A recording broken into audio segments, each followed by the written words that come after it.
thank you again so much.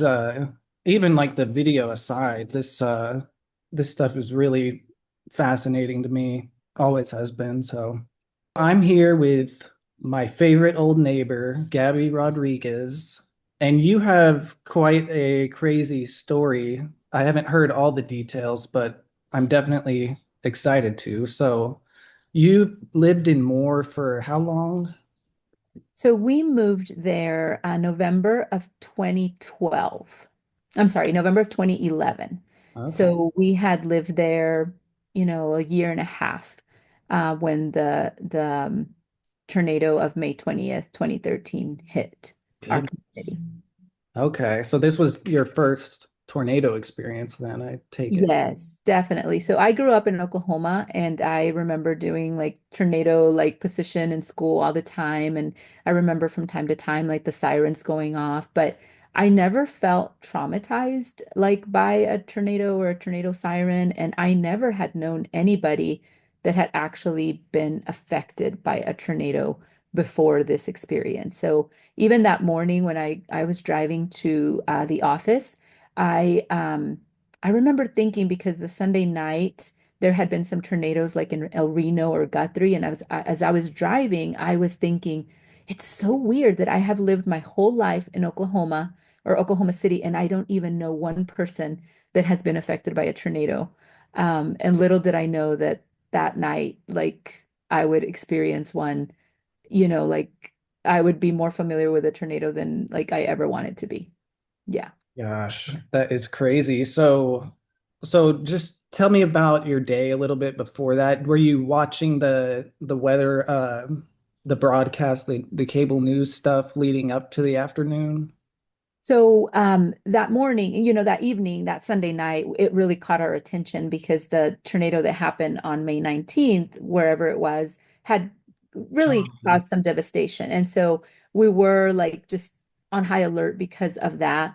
But I was never one to really watch the news of any kind, really.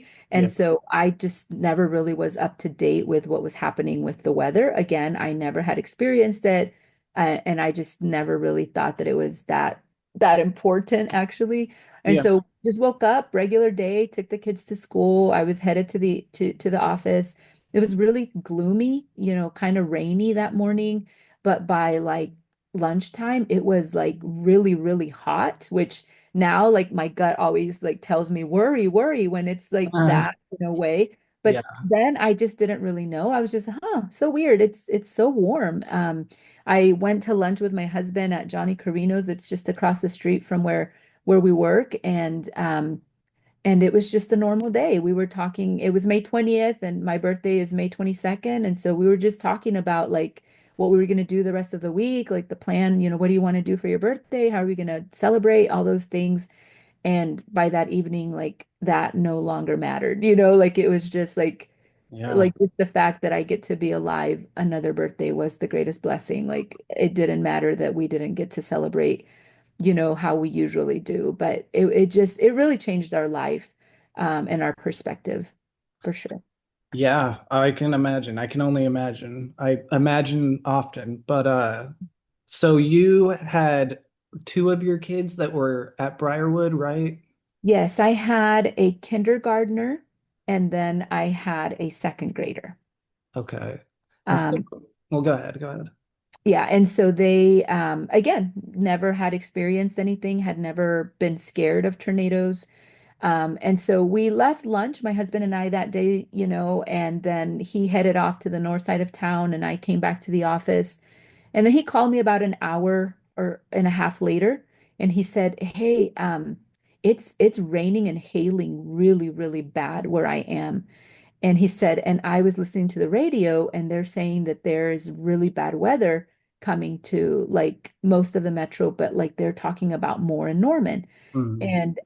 And he said, and I think they're saying that maybe like tornado weather. And I said, really? Like I mean, again, just hadn't really kept up. And so I'm Googling, like trying to get on News Night. I didn't even have any of the weather channels downloaded on my phone. So I'm just like on the computer with the office manager, and we're like, she also had a child that went to a more school. And so we ended up, my husband said, I just would feel better if you would check out the kids And then we could just be at home and, we'll just watch the news when we get there and make sure we're okay. And I just kept thinking, like what would be the odds? Like I just felt like he was kind of like exaggerating a little bit. And Yeah. and plus we didn't have a tornado shelter. So I was like, they're safer at the school than they are at our house. So but Hmm. anyway, I just, he was getting all anxious about it. So I was like, just it's fine. We closed the office down. And by the time I left, like it was hailing so bad. Like I thought one, I would either wreck or two, that hell was going to break like my windshield and I was going to be in a world of trouble. And at the same time, like I could barely see anything in front of me. And I am like trying to flip through the channel, like the radio stations, just trying to get something. And it was just like almost all of the radio stations were just like that sound, like zzz, like that, like they weren't getting any information. And it started to like scare me. I tried to call my husband and like my cell phone was no longer working. I was trying to call my parents. I just didn't, and I was in the like it felt like I was blind driving. I tried 3 times to pull in somewhere, like to just get out of the weather. Like this church on the way that had like a big portico. Like I tried to pull under there, but there were already like 10 other cars and I just didn't fit. Yeah. Twice I tried to stop at a gas station to pull under, like what they have there, but like it was just packed. And so I just kept driving. I got to the school and it truly looked like a movie, if you grew up in the 80s and like the Christian world, like, like a Left Behind movie. It kind Yeah. of Yeah. looked like that. Like there were some cars that were left on and they were just like not even parked in any kind of order. Like it was just Uh, all over, like in the street, just like some cars were left on, some were left with doors open. Like it was a weird, eerie feeling. And so I rush into the school. There's nobody at the front office. Like people are already like, I guess, like taking shelter. And I'm like just in the blind. I don't know really what's happening. And so I run to my kids' my second grader's classroom. I knock on the door. The teacher opens the door and I say, I'm here to check out Abby. And now when I think about that, like I think about like how much danger I was putting my children and myself in, but I, I just didn't have a clue what was best in that moment. Do I stay? Do I go? Do I get him? Do I not get him? So the teacher's like really quickly, Abby, pulls her out of tornado shelter, like position, gives her to me. And then we run back into the school to try to get my son, who was a kindergartner. So the school, the way it was set up before the tornado and before they rebuilt it, it had like the classrooms were kind of like in portables outside. So that's why I was able to go get her. And yeah. then I was able to get into the front office. Like it was just open. The door was just open. So I just walked in and I just started screaming in the dark hallway, Esteban, Esteban, Esteban, if you hear me, like let me know if you hear me. I mean, kids are crying, like teachers are trying to shush them. And so finally his teacher hears me and she's like, here he is. And so she's like, be safe.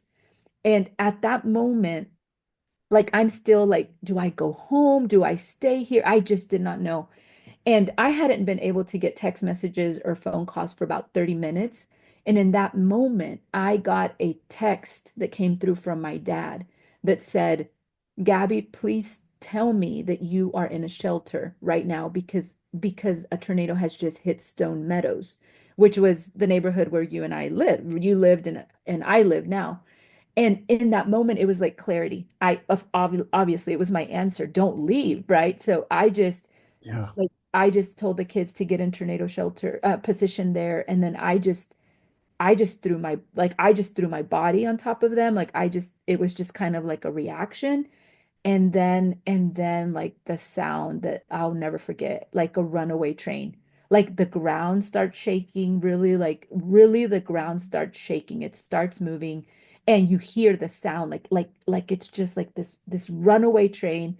And then you feel like it hits you, like the train hits you, and then it's just off far in the distance. It's just off far away, and then it's over, and then it's done.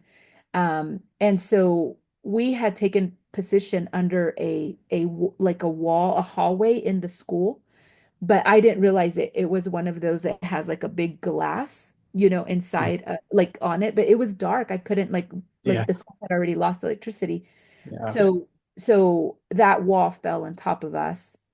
And it felt like forever, but I mean, really, it was probably only about 5 minutes that that we were under that rubble. And then a very nice man, I think maybe he was a janitor at the school, was helping people out. And so he had to lift a couple things to help us get out. But in the tornado, like my cell phone that I had in my hand, it like flew away. My purse flew away. Was the Just, purse like, on you? Were you holding yeah, and it yeah, just got ripped off? yeah, yeah. My kids' backpacks that they had on their backs flew away. Gosh. And we actually, like 3 months after the tornado, somebody had found Abby's backpack and they brought it back to us. Like they tracked it back to her school and back to us, which, we still have in a bin, like real, like it was Wow. just completely destroyed. I mean, it was just this terrible looking little backpack, but we never found the other things, of course. But it was the craziest experience. And then the sound of the children crying, the sound of the yelling. It it it took so many months for me to be able to like really get that sound out of my mind, like just the crying and the yelling of Mm. the kids. Like Yeah. some of the younger kids were screaming for their moms. And then some were just screaming, like just yelling, and the teachers, trying to comfort them and trying to tell them it was okay while you could still hear, I could hear that they knew it wasn't okay, that it wasn't going to be okay. Um, and but then it was like we were outside, right? Like we had been like we're outside, and it's like the school is gone. Like the parking lot that had been full of cars was clear. Like it was just gone. Like everything was gone from there. And it just looked like a war zone. It was crazy. Goodness. You can still hear me, right? Yes, I can hear you, not see you, but I I can don't I know. Something going on with my internet. It should come back in a second. But so yeah, it sounds even just hearing about it, it's really unimaginable and surreal. I mean, yeah, I can only imagine that it's one of those things that you can't really ever know what it's like unless you've actually been there. yeah. Um, so what was the first thing that you did after everything had quieted down, as far as the tornado had officially moved on? Yeah, yeah. So um there were a few kids that were, kind of just screaming and yelling, and that, there were not enough adults to really comfort the kids, right? And so, especially those that we knew from like our kids' classrooms that were there crying, like, we just kind of just the parents that were there, we were just trying to like comfort them and just tell them Yeah. it's okay, like it's past, it's gone, like your parents are trying to get here as soon as possible. One of my daughter's best friend that had stayed in the classroom where, you know, um, they had been, she came out and she was just bleeding like from like down her face. Her teacher, her second grade teacher, was bleeding like just all like through her face as well. And Mm. it was just really traumatic. And so after after a little bit of that, I just could tell like my kids were like, "Where's dad? Where's dad?" Like, "Is dad okay?" And of course, I don't have a cell phone anymore. We don't have a car, like to drive home. And Mm. so we just start like walking, like my shirt is torn, like I lost a shoe, my other shoe is like torn up. And so I'm just like walking home, and then we see my husband running, towards the school, like kind of in the field where the playground is now. He Mm. was just like running towards the school, and then the kids just ran towards him, Mm. and then we had like a big like family hug because we really didn't know. He was on the north side of town, and he was trying to get home, and I didn't know if he had made it home. Yeah. And so he says he was pretty much outrunning the tornado, like behind him in the rear view mirror, like what he could see is just the pole, the light, like the electricity poles just falling, Yeah. falling, falling. And so he like tried to get home as soon as he could. He thought we were there, and of course we weren't there. And so then as soon as it passed, he ran to the school because all of our cars were totaled. The house was pretty damaged, but it was still standing. And so after it passed, he ran to the school. And as he was running, he said that he could hear people stuck like in their either in their tornado shelters in their garage or just screaming from houses. And he just kept thinking, we'll help them in a moment, but I need to see if my family's okay. Yeah. And so, we tried to help as many kids as we could. There was a kid that went to our church that we knew went to our church, like that we knew was at the school that day. And so we made sure that we had, like, that we took him with us Mm. because all the kids were pretty much just put into like trucks, like people's trucks that just came as volunteers. And they were taken to Southmore, and that's the place where they were gonna like connect with their parents. But I knew that this mom would be like, I don't know. I just felt like if it was my kid, I would want to know that they were with somebody that, instead of just out of school somewhere. And Yeah. so we try to connect him with her when we were able to. And then my sister-in-law and her family, they lived in the Plaza Towers school district area. Okay. And so we actually got in one of our totaled cars that was still a little like it had a flat tire and the windshield was busted, but we got into it and we drove as close as we could to the Plaza Towers school, which is, I don't know, maybe a mile from where we live. Yeah. And we parked the car. We couldn't get any closer, and then we walked just to see that if they were alive and if they were okay, because they actually had like fatalities at that Oh yeah. school. And so Yeah. so they were pretty, shaken up as well, but they were okay as well. So it's just really, really like a horrific, horrific day. It was very, very painful, very, very hard. Yeah. So what was can you describe like the first moment that you were back together with all your kids and your husband? Was that Yeah. like a peak life experience of some sort? Oh, yeah. Like just to be able to like have that question answered, like for him and Mm. for us, like yes, my husband is alive and yes, my family is okay.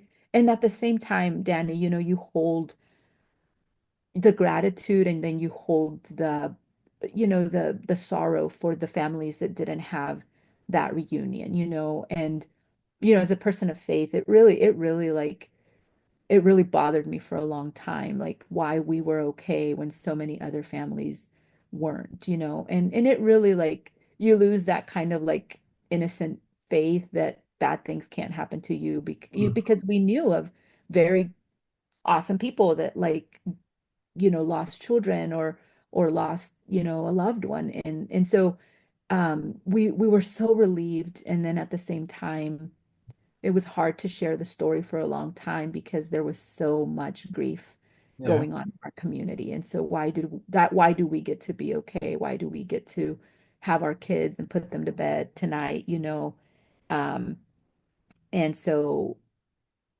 when so many parents can't. Oh yeah.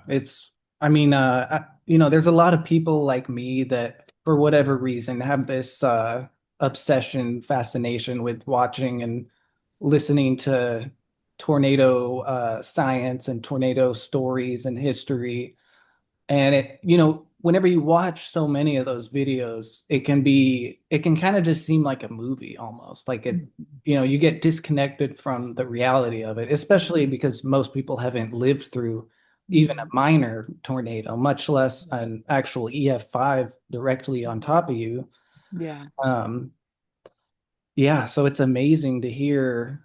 It's really amazing to hear your story. It's I think that a lot of people will find it really incredible and inspiring even, especially as a fellow parent. It's something that's just, like I said, it's just unimaginable.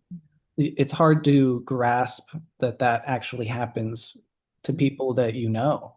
Yeah, yeah. Um, so, real briefly, how did the more community respond, like in the days and weeks after? What was that like? Yeah. I actually was going to make a comment about that, just to say that in the horrific and in the ugly, like there was a bright shining spot, and that was just to see the beauty of a community come together. Danny, I can't even describe. I mean, there were teams of people that were coming from all over the place, just, giving water and backpacks and like hygiene, like, this or that. We actually left our home um, because there was fear that there was a gas line that was leaking, and Yeah. they were telling people to leave if they could.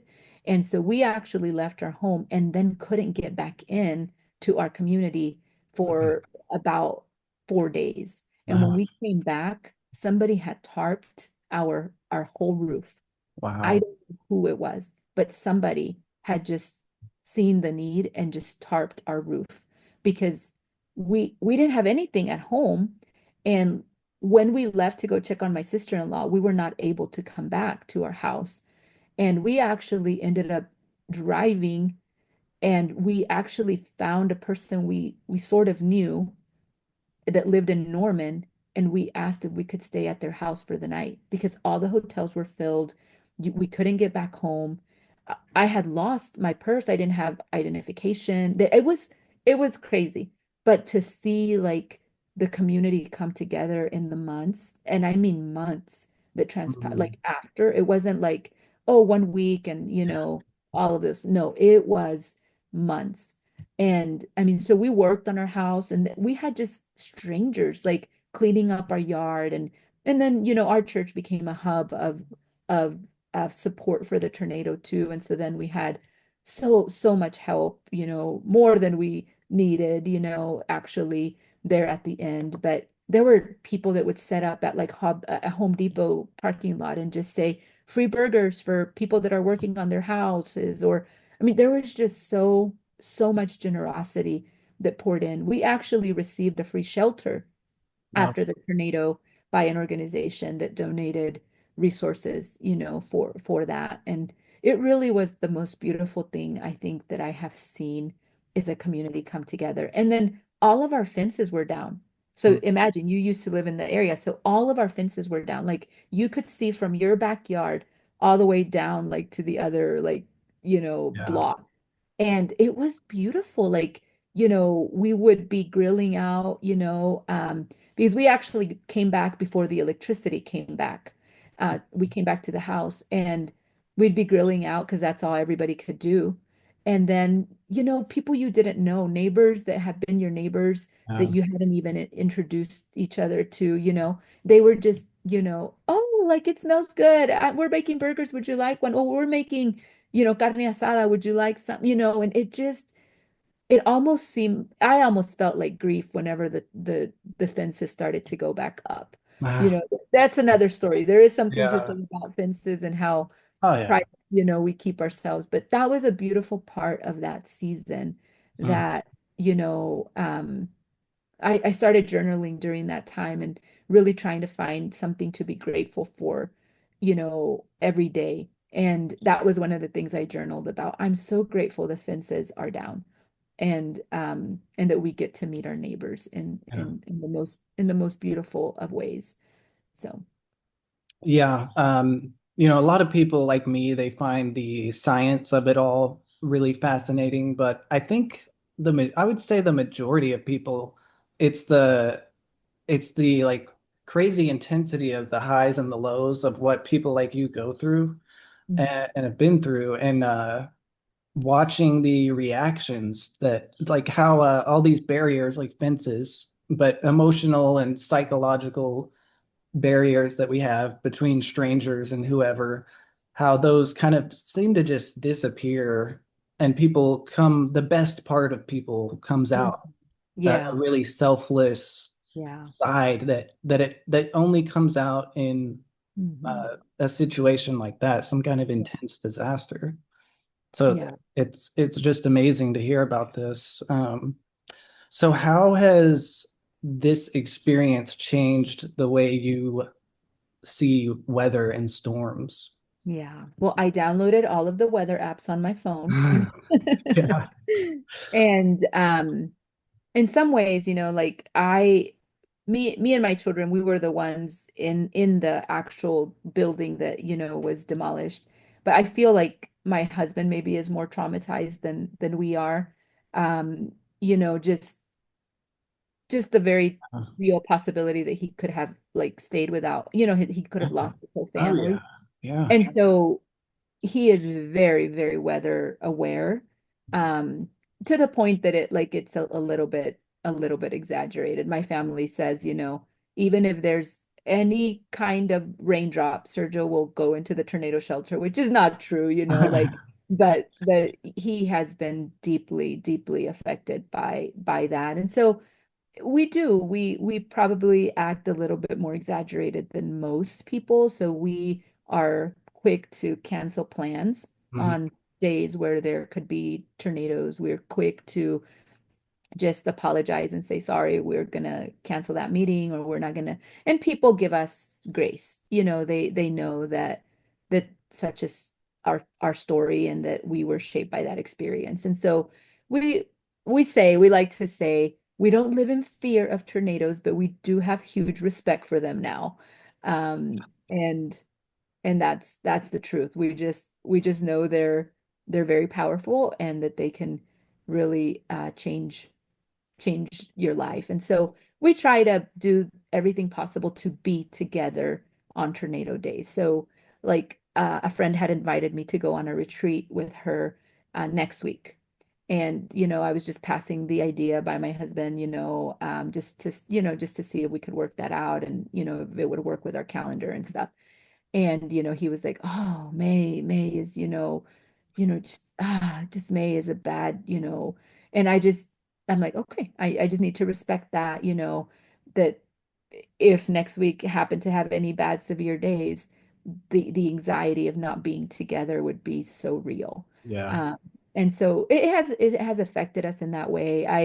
I developed anxiety after that season. Like, I had trouble sleeping, and when I did fall asleep, I would feel very suffocated. Like, I would get up out of my sleep, like gasping for breath, like just imagining that rubble, on top of me, and just what could have happened and all of those things. So dealing with that has, and sometimes, just bad tornado days, I just wake up with that like anxious feeling in my stomach, and it just feels like it overtakes your day a little bit. And so those are the ways in which it has affected us. And then just the desire, to give back what we received. So when we hear of other people that are going through something, um, we want to be helpful, in whatever way we can, because we were on the receiving end of that help.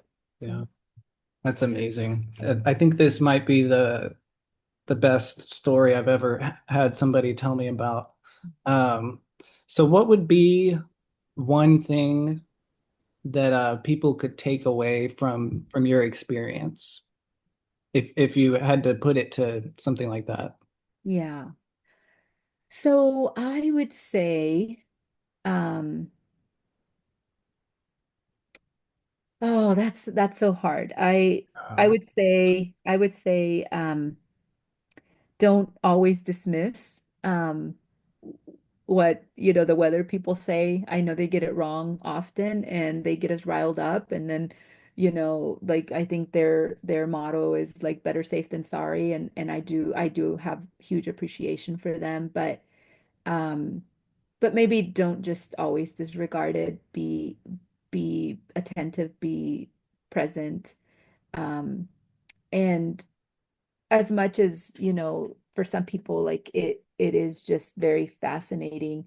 Um, just kind of like what you have even mentioned earlier, for a lot of people, it comes with some trauma and with some pain. And so, um, I think especially for my husband, it gets on his nerves when people are like, oh, it's tornado season. And like he's just like, oh, Yeah. wow, can they be excited about that? And then of course on the like more sentimental philosophical level, like live every day, like to its fullest and hug your kids and make sure that your loved ones know, that they are deeply loved, because it could happen in any way, right? A tornado, and many other ways. But I feel like it's done that for me, Danny. I feel like I had a brush with death, and it has made me embrace and live life in a way that is different. Like I don't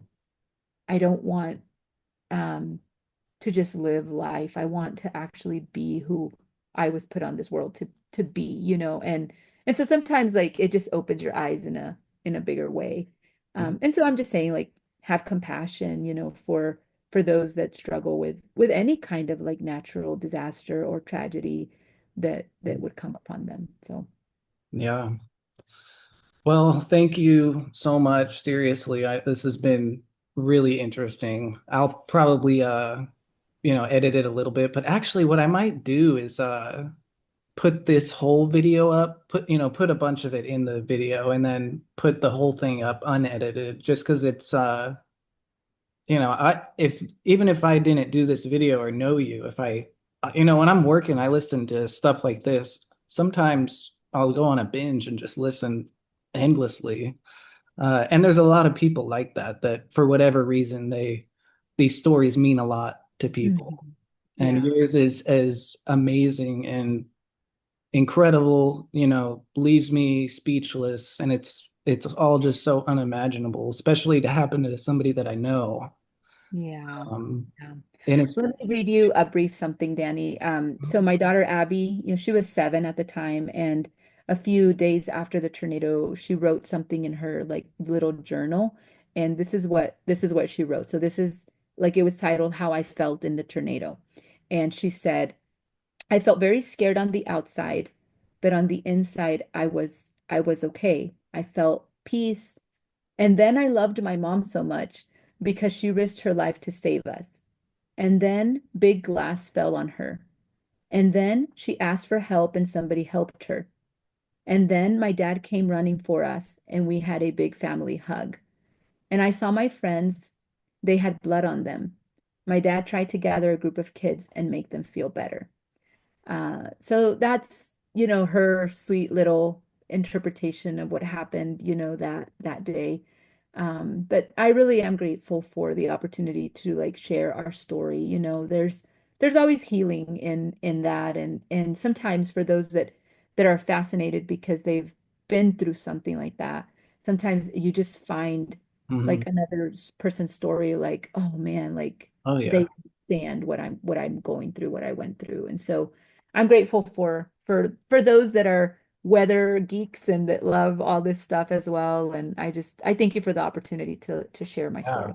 Yeah, of course. It's been a once in a lifetime type thing for me just to be able to hear this from someone that I know. It's really moving, very much so, and inspiring. And I couldn't be more thankful for you being willing to do this.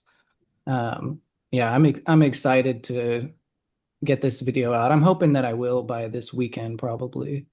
And it definitely is, very emotional and inspiring and incredible for me to hear about it. I'm thankful that your whole family is together and alive, because Mhm. yeah, well, this thing's about to run out of time recording anyway. So Yeah. thank you again. Seriously means more than I can say. I'm really excited to get it up there and see what people think and all that. Yeah. Well, Uh, it's good to connect with you, Danny. Yeah, yeah. I would tell Luna they went to a park or something. I would tell her to Okay. come say hi, but Yeah. they're not here. So All right. Well, tell her I said hi. I will. I will. All All right. right. Take All care. right. You too, Thank my you. friend. Thank you. Bye.